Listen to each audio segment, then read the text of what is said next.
Dis tyd vir Fokus. Ek is Lenet Fransis Perum, baie welkom. Die onlangse verkrachting van 8 vroue deur 'n groep mans in Krugersdorp hier in Gauteng het skokgolwe deur die land gestuur. Inwoners van West Village waar die voorval plaasgevind het, sê die groepsverkrachting is maar net een van talle die afgelope paar jaar. In die eerste 3 maande van vanjaar is bykans 11.000 vroue in Suid-Afrika verkragt. Dis meer as 120 verkrachtings daagliks. Boonop word baie verkrachtings nie aangemeld nie. Nou het die ANC se subkomitee oor maatskaplike hervorming voorgestel dat verkragters chemiese kastrasie moet ondergaan. Maar gaan dit enigstens 'n verskil maak? Ons gesels nou via Zoom met professor Lou. Hy's 'n kriminoloog en 'n sielkundige en 'n buitengewone professor aan die Universiteit van die Vrystaat. Baie dankie vir jou beskikbaarheid vanaand hier op Fokus, professor Lou. Kom ons praat 'n bietjie oor die oorsaak van verkrachting. Is dit veel dieper as net sielkundige faktore? Watter rol en rolle faktore is hier ter sprake? Lenet, ja, baie dankie. Goeienaand aan jou ook. Ek dink dis word algemeen aanvaar dat in die meeste gevalle is dit hoofsaaklik die mag wat 'n persoon het en ondervind tydens verkrachting veel eerder as die seksuele bevrediging. In kort gestel, die probleem van 'n verkragter lê in sy kop en nie in sy geslagsorgane. Ek sê nie hiermee dat daar nie gevalle is waar daar wel die fokus is op seksuele bevrediging nie, maar in die meeste gevalle algemeen aanvaar dat daar 'n baie sterk sielkundige element is. Ek wil dit miskien net illustreer aan die hand van 'n navorsingsprojek waarby ek betrokke was. En die bevinding was dat meer as 80% van die verkrachters 'n seksuele en 'n maklike seksuele uitlaatklep gehad het. Met ander woorde, hulle kon seksueel verkeer met hulle vrou of met hulle meisies of wie ook al. Maar dit was nie vir hulle genoeg nie. Daar kom dus hierdie ekstra element by en dis hierdie gevoel van mag teenoor die slagoffer om te kan verower. Nou, dit is nie vreemd in die sielkunde dat sulke sielkundige elemente onderliggend is aan seksuele oortredings en selfs ander oortredings nie. Kom ons vat byvoorbeeld die geval van pedofilie, waar die persoon homself ontbloot. Dit is vir daardie persoon uiters belangrik dat hy 'n skokreaksie moet veroorsaak. Met ander woorde, as die skokreaksie nie teenwoordig is nie, is die seksuele bevrediging gewoonlik nie so intens as wat hy dit sou wou gehad het nie. Of miskien 'n ander voorbeeld, nie seksuele voorbeeld, vat byvoorbeeld kleptomanie, waar die persoon steel en hoewel hy dikwels oor genoeg geld het om die bepaalde produk te koop wat hy steel, is dit nie vir hom genoeg nie. Daar is 'n ander element by van opwinding, van 'n gevoel van mag dat ek ander mense uitoorlê het ensovoort. So, om saam te vat, in die meeste gevalle is dit 'n sielkundige basis waar wat meebring dat iemand verkragt word. Ek wil jy moet vir my vir 'n oomblik stil staan by hierdie aspek van mag, want baie van ons kykers en in die samelewing verstaan byvoorbeeld nie wat ter sprake is wanneer 'n 3 maande, 10 maande oue baba, 3-jarige kind en gogos verkragt word nie. Wat is dan ter sprake?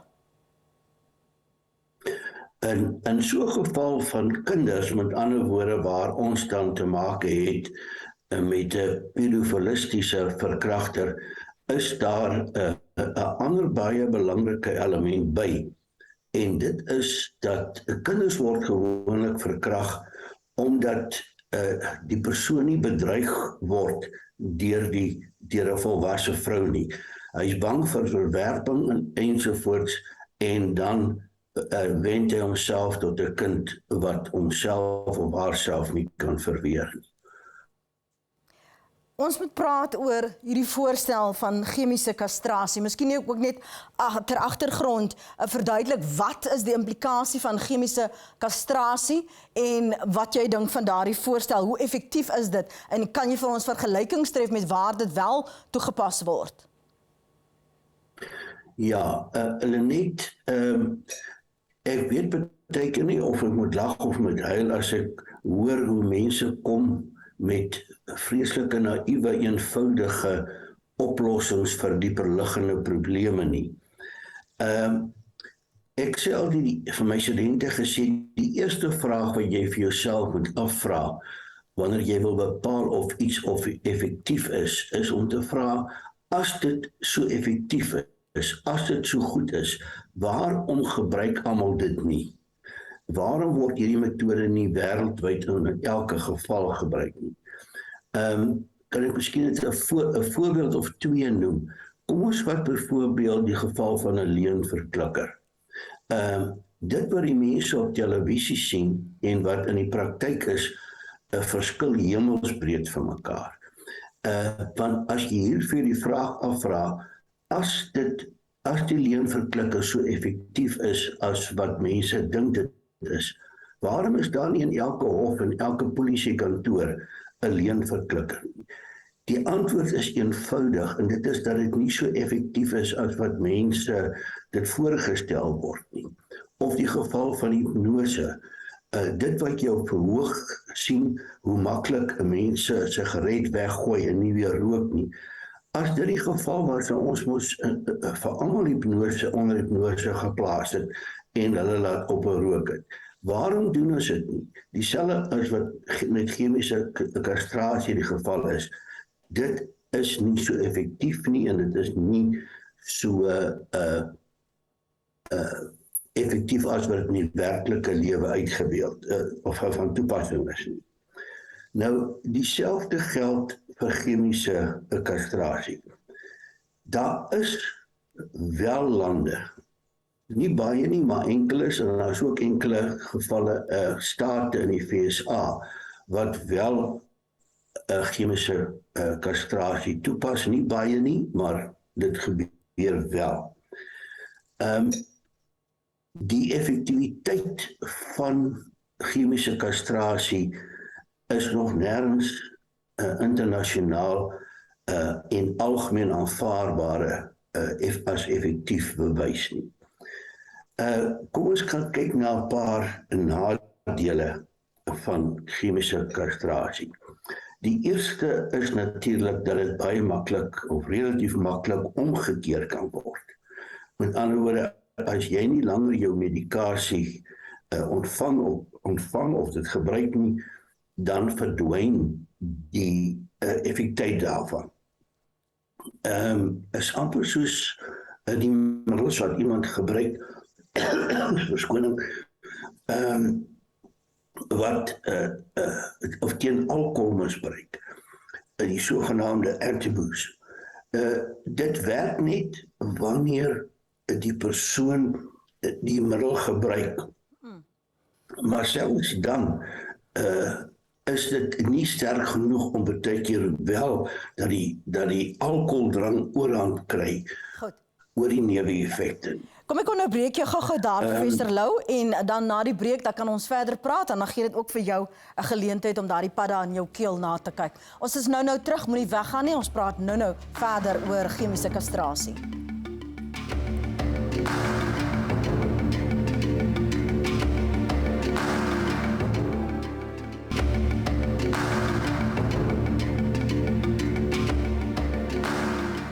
Welkom terug hier by Fokus. Ons praat vanaand oor 'n voorstel van die ANC se subkomitee oor maatskaplike hervorming dat verkragters chemiese kastrasie moet ondergaan. Maar gaan dit enigstens 'n effek hê? En hoe kan verkragters gestuit word? Ons gesels nou verder met professor Dap Lou. Hy's 'n kriminoloog en 'n sielkundige en 'n buitengewone professor aan die Universiteit van die Vrystaat. En baie dankie vir jou gedagtes in die eerste deel van ons gesprek. Ek wil terugkeer na 'n inleidende punt wat jy gemaak het. Jy het gesê dis 'n naïewe oplossing. Dit klink meer vir my asof die simptome behandel word, maar nie die oorsake nie.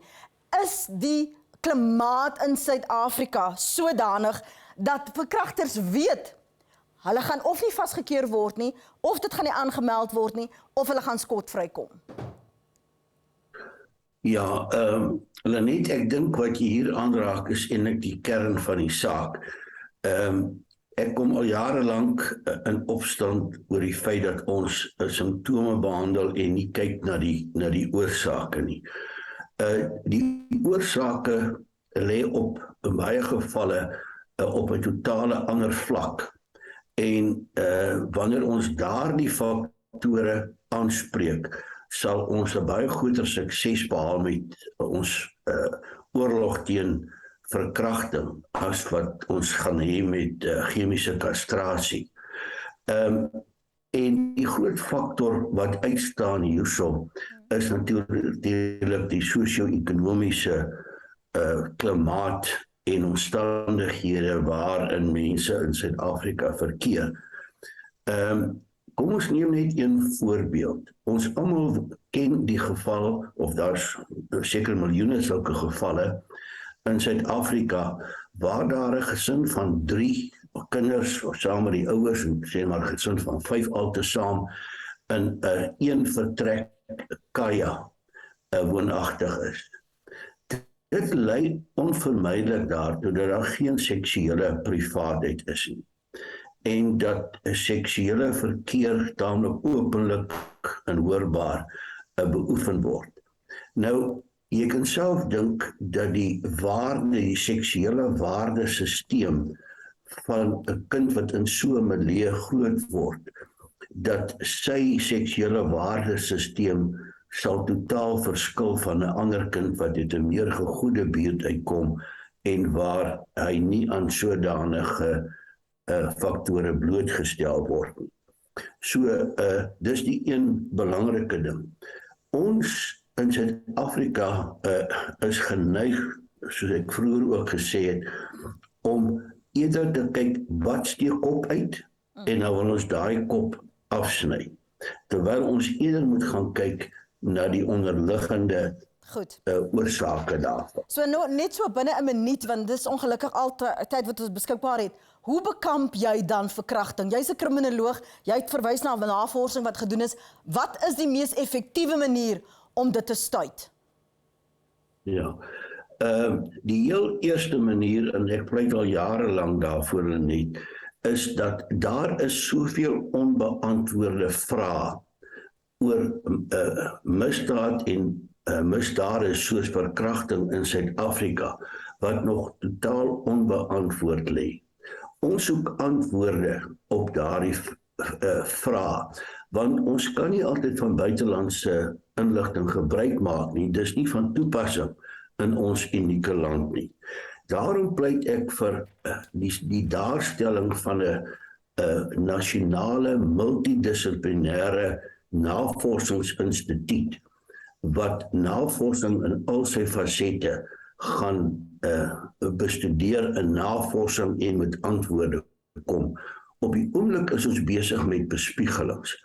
Ek kan nie verstaan dat die regering nie in hierdie klimaat van oormatige misdaadpleging nog nie met so 'n stap van tevore gekom het nie. Professor Dablou, baie dankie vir jou beskikbaarheid vanaand hier op Fokus. Ons het nog 'n deel 2 van ons gesprek waar ons gaan praat oor die regsimplikasies daarvan. Dit was die stem daarvan Professor Dablou. Bly ingeskakel. Ons is nou terug, dan sit ons hierdie gesprek voort.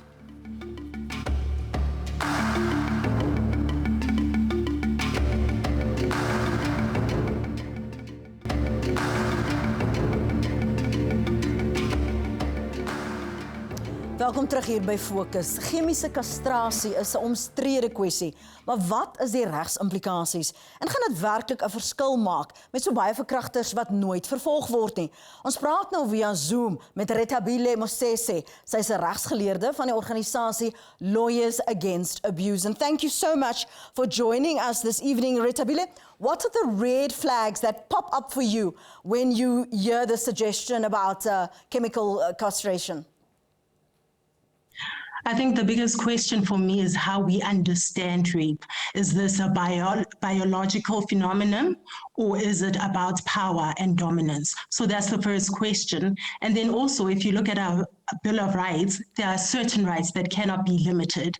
This includes the right to life, the right to equality, and the right to dignity. And so chemical castration could be considered cruel and unusual punishment.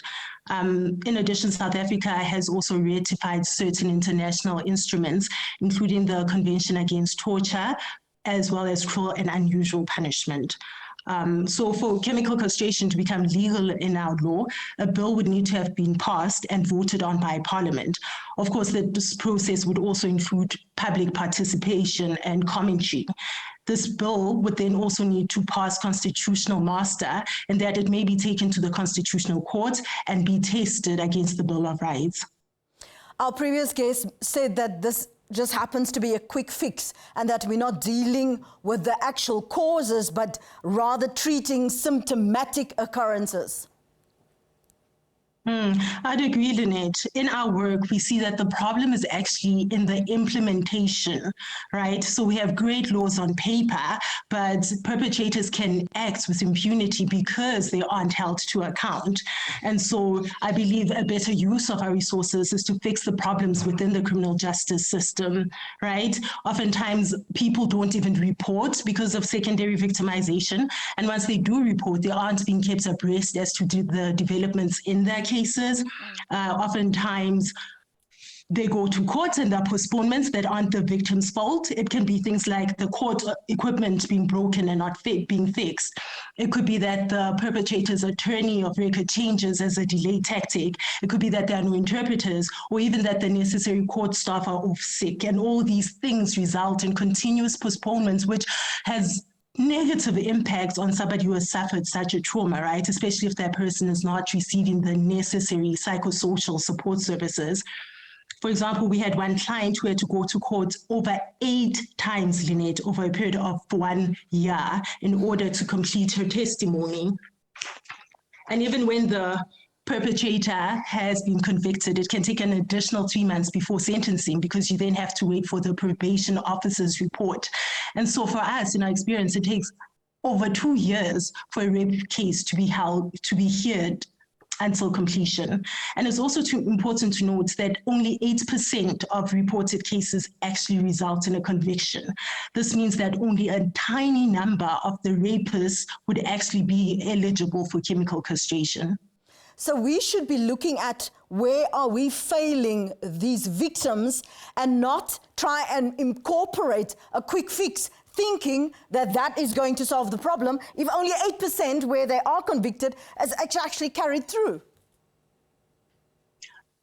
Completely, Lynette. That is my sentiment exactly. What is the use of harsher sentencing or even chemical castration when victims aren't reporting, and when they are reporting, we as the criminal justice system, state actors, are failing them. And so we need to use our resources and implement the things that are already there. We have a national strategic plan which sets out a roadmap for how these issues can be addressed. Let's allocate resources. Let's make sure that our state actors have vehicles. Let's make sure that there are rape kits. Let's make sure there are Tutuzela care centers. Let's make sure that the things we already have on paper are actually being implemented. What do you tell those victims who you represent, Retabile, when they say, and you know also within this justice criminal system, that they are going to be failed? How do you keep them involved, seeking justice for what's happened? So a big part of our work is holding state actors accountable. If you go to the police station and you turned away, we will walk with you and make sure that your case is opened. If the prosecutor does not give you reasons for why your matter is being postponed, we will follow up on that. Any acts of misconduct we will address and make sure that people are being held to account. We also understand the psychological impacts of trauma. And so while we have legal officers working with victims or survivors through the legal process, we also have a drama therapist and a social worker, making sure that those needs are also met. So I say to people who have been violated that there are people who believe you, who will walk with you, and this is not your fault. You know, it always makes me uncomfortable that we highlight and talk about these issues only in August, whereas it happens to women every day in South Africa, to our children, our girl children, to boy children, to our grandmothers, our wives. And yet again, we sit here talking about these issues. What is the message that you have for those women where the justice system have failed them, and for those perpetrators who think that they can get away with it? First, I'll start with the state to say that you must allocate resources to make sure that police can do their jobs, and then ensure that perpetrators are held to account and that they are sentenced. To the victims, I'd say that there are support services. Lawyers Against Abuse is available to walk you through the process. You can reach out to us via social media platforms. There are organizations such as POWA, there's the Tears Foundation. There are a lot of organizations who can walk with you through this journey. And this is not your fault. Ongelukkig is dit al vir vanaand. Onthou, indien jy weens beurtkrag of enige ander rede die uitsending vanaand misloop, Fokus is steeds op YouTube beskikbaar. Soek onder Fokus SABC en die datum van vanaand of dan nou daardie uitsending. Jy kan ons volg op ons Facebookblad by Fokus SABC of jy kan ons ook volg op Twitter by Fokus ZA. Ons hoop jy kan volgende Woensdag aand om 7 weer by ons aansluit hier op SABC 2. Baie dankie vir die saamkyk. Tot dan.